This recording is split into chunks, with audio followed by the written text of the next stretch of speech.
बेलै भाले मेरो कुरा खाएको भए आज मलाई यो नर्क जस्तो जिन्दगी जिउनु पर्दैन थियो। यो शताब्दीमा आइपुग्दा पनि विधवालाई समाजले हेर्ने दृष्टि परिमार्जन भएको छैन। जुन भन्ने आफ्नो मान्छे नभएपछि घर माइती भन्ने कुरा पनि त्यस्तै रहेछ।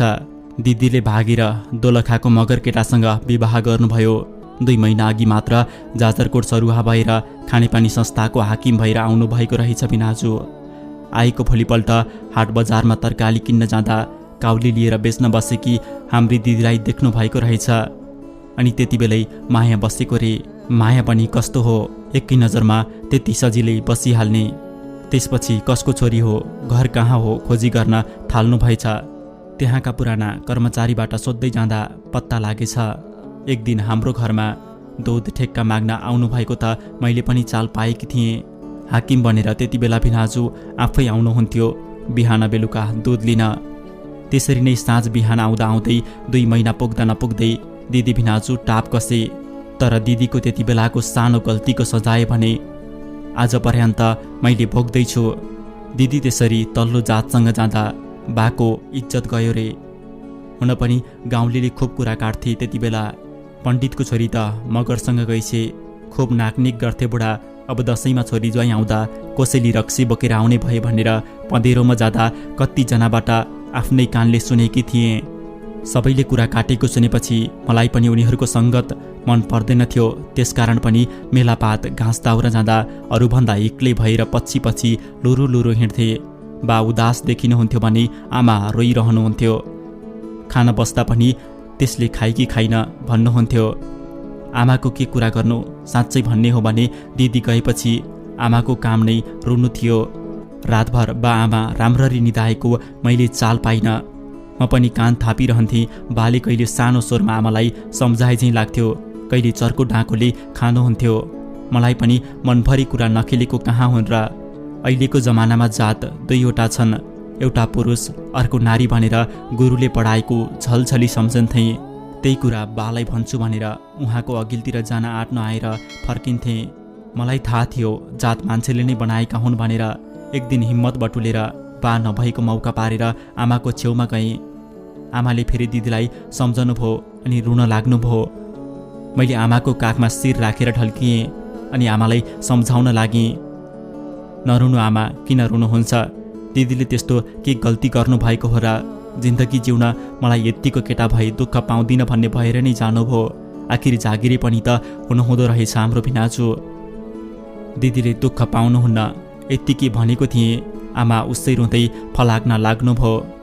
ए सुनितेको बा, सुन्नु त हाम्री कान्छी छोरी पनि बिग्रन लागि छ। उति बेला एउटा छोरो त चाहिन्छ। यो बुढा विवाह गर्नुभन्दा टेर पुछार लाउनु भएन। यी वंशोका बोटले सुख दिने भएनन्। मगर टिपेर जानेलाई ठिक गरी भनेर उसैको गुणगान गाउन थाली। अब यसको पनि विवाह नगरिदिने हो भने कुन जात टिपेर हिँड्छे? बा पूजा गर्दा गर्दै पिँढीमा आउनुभयो। आमाको काखमा ढल्किरहेकी मलाई हातमा समाएर भित्र कोठामा लगेर थुनिदिनु भयो। मैले कति रुने कराउने गरेँ।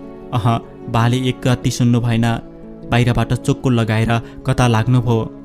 हाम्रो बालाई भन्दा आमालाई छोरा नभएकोमा खुब विस्मात थियो। म जन्मने बित्तिकै आमाको पाठेघरमा घाउ देखिएछ। त्यसपछि काठमाडौँ लगेर चचाउँदा डाक्टरले पाठेघर राख्नु, क्यान्सरलाई बोलाउनु जस्तै हो भनेपछि काटेर मिल्क्याएको अरे। छोरीहरू नै थपिने रहेछन् भने पनि आफूले अब सन्तान दिन नसक्ने भएपछि आमाले बालाई दोस्रो विवाह गर्न कर गर्नुभएको थियो। मलाई याद छ, म यस्तै 4-5 वर्षकी हुँदा आमाले बासित मलाई भाइ चाहियो भन्न सिकाउनुहुन्थ्यो। मलाई चुक्को लगाएर निस्कनु भएको भए साँझ मात्र आउनुभयो अनि आफ्नै हातले ढोकाको चुक्कोल खोलेर बाहिर आइज कान्छी भन्नुभयो। पिँढीमा अरू 4 जना मान्छेहरू थिए। मैले धारामा गएर मुख धोएँ अनि फर्केर घरभित्र पस्न लाग्दा एकजना पाहुना बोले, केटी यही हो, तँलाई मन पर्यो? म भित्र पसेँ। बाहिरबाट बाको आवाज आयो, कान्छी सबैलाई पुग्ने गरी खाना बना। तर उनीहरूले बाको कुरा स्वीकारेनन्। होइन हजुर, हामी घरै जान्छौँ। हाम्रो बाबु विदेशबाट आएर छुट्टी सकिन लाग्यो। अब कुरो छिनोफान गरेर भोलि नै विवाहको झन्झट सक्नुपर्छ। खानालाई दुःख नगर्नुहोस्। म छागाबाट खसेझै भएँ। सोचे मैले प्रतिकार गर्नै पर्छ।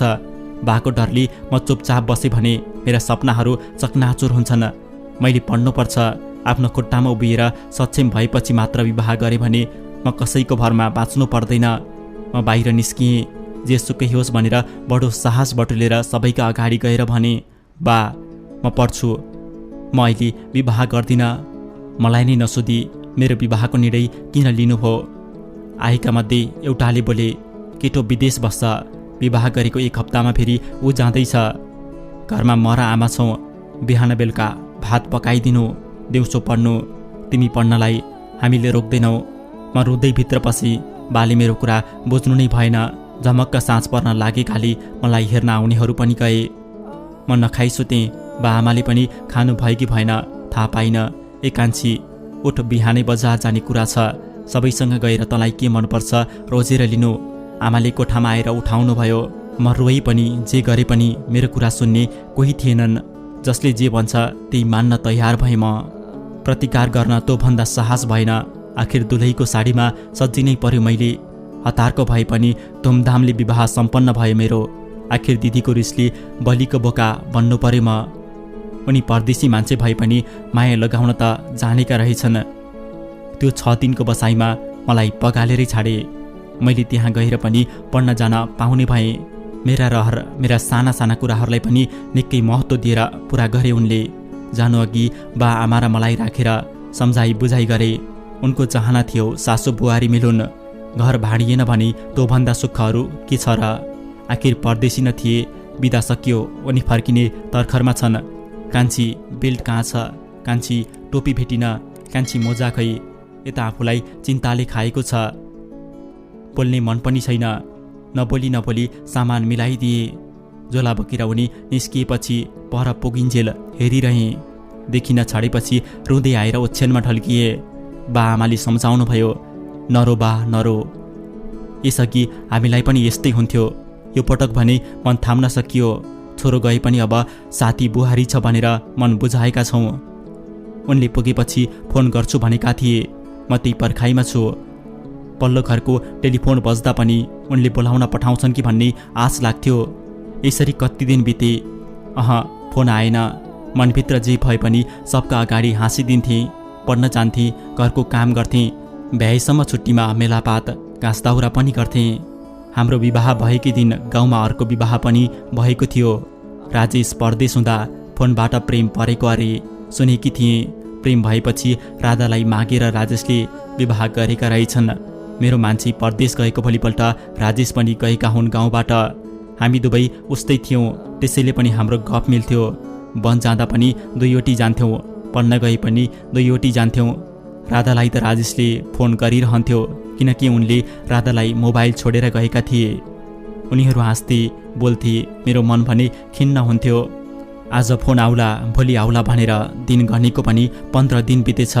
सदा चाहिँ राधा र म कलेज गयौँ र परीक्षा मिति तोकिएको थाहा पायौँ। मिति तोकिए पनि सेन्टर कहाँ पर्छ थाहा थिएन। एकातिर उनको फोन आउँछ कि भन्दा भन्दै मेरो दिन बित्थ्यो। अर्कोतिर परीक्षाले तनावग्रस्त थिएँ। फेरि पनि मैले आफ्नो अध्ययनलाई तीव्रता दिनु थियो। यस्तै दैनिकीमा दिनहरू ढल्किँदै थिए।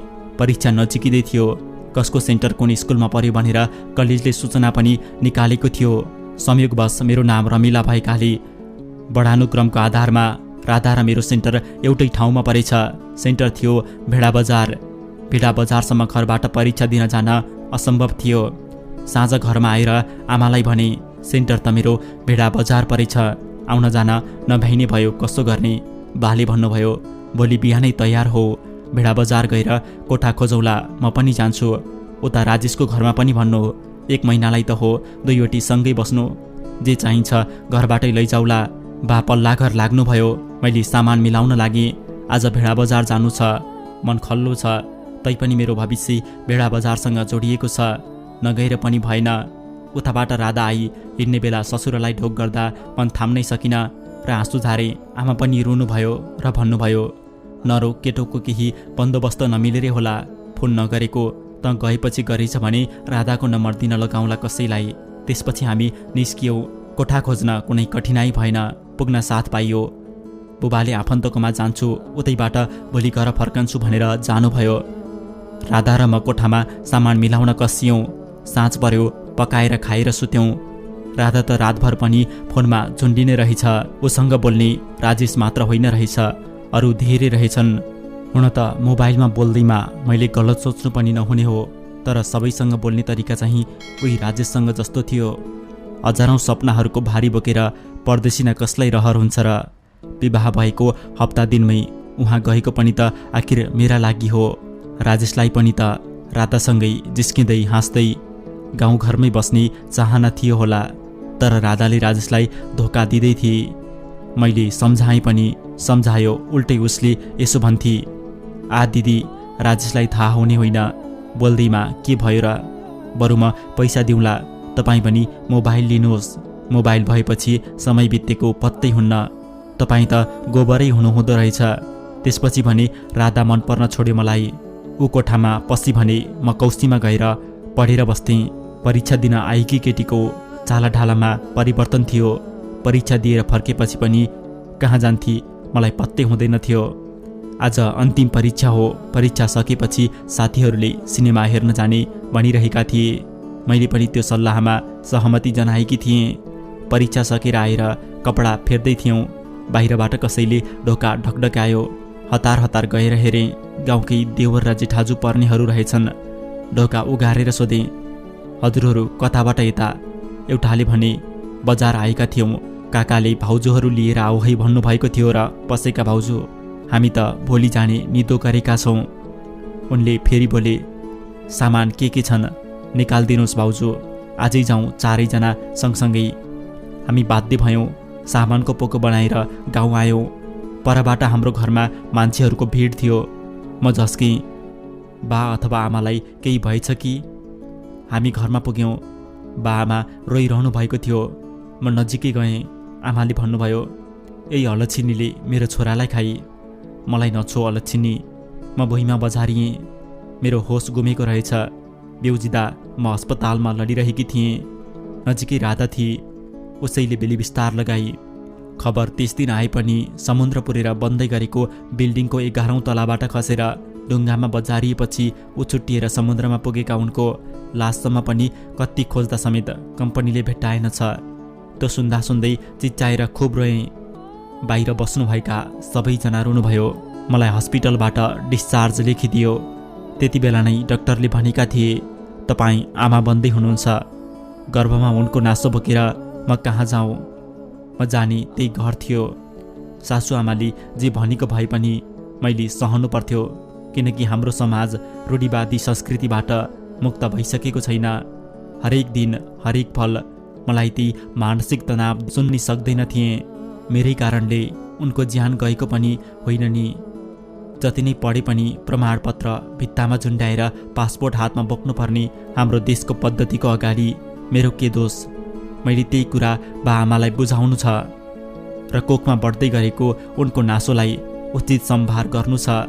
साँच्चै अब यो घर मेरा लागि घर जस्तो थिएन। म कसैसँग बोल्नु हुँदैनथ्यो। थकाइ के हो म जान्दैन थिएँ। दुखेको बेला त्यही राधा हुन्थे मन बिसाउने चौतारी। तर घाँस दाउरा मेलापातसँगै गरे पनि उसको व्यवहारमा भने रत्ती परिवर्तन थिएन। हिजो आज त जङ्गल जाँदा पनि कहिले कुन केटा बोलाउँथे। नजिक पर्न पनि डर लाग्थ्यो मलाई। झन् राजेशले अबदेखि तिमी सहरमा बस भनेका रहेछन्। सहर बस्नु नराम्रो होइन नि, हुन त राम्रोसँग बस्नेका लागि। बाआमा दिदीबहिनी लगायत धेरैको जिन्दगी अझै गाउँमा बितेको छ। राजेशको आँखाले राधाको दुःख मात्र देखेछ। गाउँमा सबैको निगरानीमा रहँदा त यस्तो छ राधाको मती। झन् सहर गएपछि कसैको डर नहुँदा के होला? घरिघरि त राजेशलाई भनिदिउँ जस्तो लाग्थ्यो। तर उनीहरूको जिन्दगीको मामलामा म किन बोल्नु? राजेशले मलाई नै उस्तो सम्झे भने मनमा अनेक कुरा खेल्छ। सूचना र प्रविधिले अछिल जताततै घटनाहरू बताइरहेको छ।